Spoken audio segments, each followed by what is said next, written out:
Hello students, तो आज हम आपको बताने वाले हैं कि एग्रीकल्चर में ट्वेल्थ के बाद आपको क्या करना चाहिए। तो ट्वेल्थ के बाद आपको एग्रीकल्चर में क्या क्या स्कोप मिलने वाले हैं, तो आज हम उसी के बारे में चर्चा करने वाले हैं। तो आप देख सकते हो, ट्वेल्थ के बाद आप बीएससी एग्रीकल्चर करने के बाद रोजगार के स्वर्णिम इतिहास, मतलब पहले ट्वेल्थ के बाद आपको कॉलेज करनी है। कॉलेज के बाद के बारे में हम आपको बताने वाले हैं। पहला राजकीय क्षेत्र के बारे में हम आपको बताने वाले हैं। पहला आप कृषि विभाग में जा सकते हो, दूसरा वन विभाग में, तीसरा उद्यान विभाग में, चौथा पशुपालन विभाग में, फिर मत्स्य पालन विभाग में, सिंचाई विभाग में, कृषि विज्ञान केंद्र में, कृषि अनुसंधान केंद्र में, फिर निगम क्षेत्र के अंदर की बात करते हैं हम। तो पहला है चाय निगम, कपास निगम, कॉफ़ी निगम, फूड कॉर्पोरेशन निगम, centre warehouse, state warehouse, वह एटीएमए। बैंक क्षेत्र के बारे में हम आज बात करने वाले हैं। सहकारी बैंक, राष्ट्रीयकृत बैंक, निजी बैंक जो स्वयं का होता है, प्राइवेट बैंक,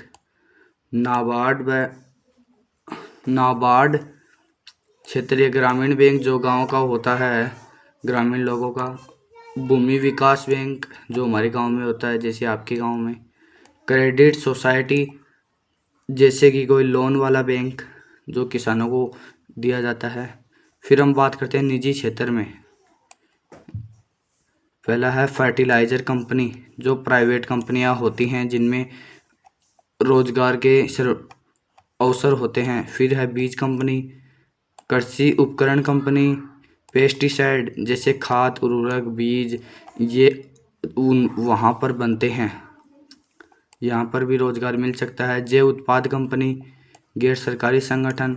फिर हम बात करते हैं स्वरोजगार के बारे में। तो इसमें क्या क्या स्कोप होते हैं। पहला है पशुपालन व डेयरी, दूसरा है मधुमक्खी पालन, तीसरा है कुक्कुट पालन, रेशम कीट पालन, उद्यानिकी, vermi composting, poly house, agro food processing.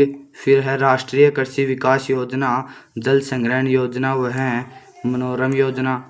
फिर है खाद, बीज, उर्वरक हेतु अनुज्ञा पत्र, एग्री क्लिनिक, एग्री बिजनेस योजना, नेशनल फूड सिक्योरिटी मिशन। फिर हम चलते हैं पद, इसके अंदर हमें क्या क्या पद मिलते हैं। तो पद की बात करते हैं तो यहाँ पे पहला पद है कृषि अधिकारी। कौन सा है? कृषि अधिकारी। दूसरा पद है उद्यानिकी अधिकारी, तीसरा पद है बीज अधिकारी, चौथा पद है कृषि अध्यापक, पांचवा पद है यहाँ पे ग्रामीण स्तर पर एग्रीकल्चर सुपरवाइजर, जो गांव का सुपरवाइजर होता है, जो ग्रामीण वासियों को खाद, बीज, उर्वरक प्रदान करता है, वह खेत के बारे में सामान्य जानकारी प्राप्त करवाता है। फिर आगे चलते हैं सहायक कृषि अधिकारी, प्रशिक्षण पर क्षेत्र अधिकारी, फार्म प्रबंधक, तकनीकी सहायक, किसान कॉल सेंटर, फिर प्रसार अधिकारी, कृषि वर्णन अधिकारी, कृषि पर्यवेक्षक जिसको हम कृषि सुपरवाइजर कहते हैं, शायद सुपरवाइजर बोल सकते हैं, ग्रामीण विकास अधिकारी, जिला स्तर पर निर्देशक, उप निर्देशक। फिर हम चलते हैं कृषि शिक्षा में प्रदत्त छात्रवृत्तियाँ, मतलब जो आप ट्वेल्थ के बाद आपको कॉलेज मिलती है, उसके अंदर आपको क्या छात्रवृत्ति मिलती है। पहला है सामाजिक न्याय वह अधिकारिता विभाग की ओर से, राजस्थान सरकार की ओर से आपको क्या मिलता है, छात्रवृत्ति राशि आती है 20,000 से 30,000 वार्षिक हर वर्ष। फिर योग्यता बीएससी एग्रीकल्चर आपकी होनी चाहिए, जो गवर्नमेंट होनी चाहिए। वर्ग आपका एसटी, एससी, एसबीसी, ईबीसी व ओबीसी, इस वर्ग को ही यह छात्रवृत्ति मिलती है। फिर हम चलते हैं बीपीएल, विकलांग, इनको भी मिलती है, इनके लिए थोड़ी एक्स्ट्रा छात्रवृत्ति होती है। फिर हम चलते हैं आगे, राजस्थान सरकार कृषि मंत्रालय की तरफ से आपको छात्रवृत्ति मिलती है 25,000 वार्षिक बीएससी में। फिर सभी वर्ग की छात्राएं, फिर 25,000 वार्षिक एमएससी में भी 25,000 ही मिलती है, सभी छात्राओं को ही मिलती है, छात्रों को नहीं मिलती हैं। 30,000 वार्षिक वर्षा में पीएचडी करने के बाद आपको सभी छात्राएं को मिलेंगी।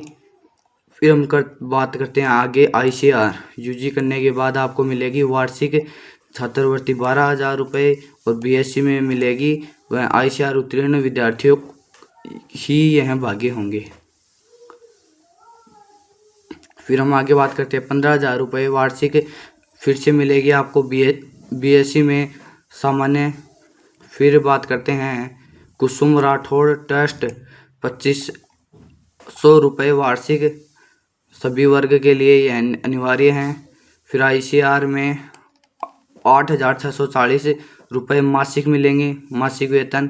फिर एमएससी में जीएफ उत्तीर्ण करने के बाद यह मिलेंगे। आईसीआर एसआरएफ में आपको मिलेंगे 12,000। पीएचडी एचआरएफ उत्तीर्ण विद्यार्थियों को यह मिलेंगे। राजीव गांधी छात्रवृत्ति 25,000 मासिक वर्षा पीएचडी करने के बाद केवल एससी व एसटी को ही, ओबीसी वर्ग को यह नहीं मिलेंगे। फिर हम आगे बात करते हैं विज्ञान मंत्रालय के द्वारा 30,000 मासिक वेतन पीएचडी करने के बाद एमएससी टॉपर को ही मिलेगा। जो टॉपर विद्यार्थी होगा वही इसके लायक होगा, अन्यथा इसको नहीं मिलेगा। इसके लिए आप कड़ी मेहनत करें और इस चैनल को ज़रूर सब्सक्राइब करें। यह हमारा मेन चैनल है लेक्चरार कपिल सैनी। अभी इस चैनल को थोड़े दिनों में ही चलाने लगे हैं। इस पर डेली क्लास आपको मिलेंगी, ऐसे ऐसे नए वीडियो मिलते रहेंगे, आप देख सकते हो वीडियो नीचे। फिर हम मिलते हैं अगली सेशन में। थैंक्स।